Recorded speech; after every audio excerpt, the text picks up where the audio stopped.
মা, ও মা, হ্যাঁ বাবা বল।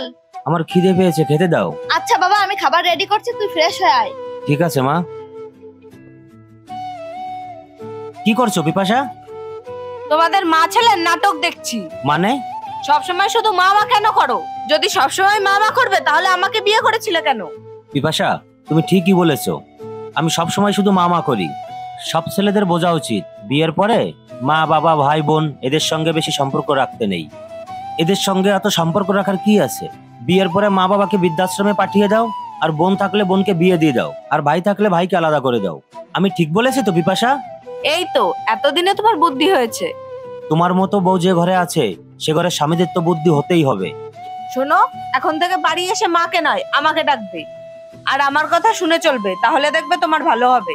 তাহলে বলো তোমার প্রথম কথা। বসো এখানে, বলছি।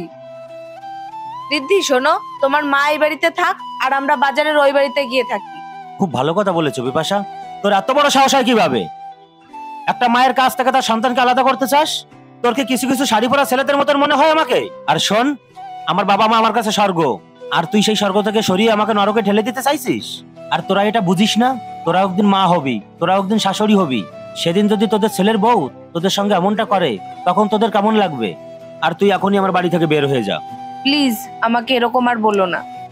আমি আমার ভুলটা বুঝতে পেরেছি, আমাকে ক্ষমা করে দাও প্লিজ রিদ্ধি। বিপাশা, তুমি ওই ঠাকুরকে পুজো করো না?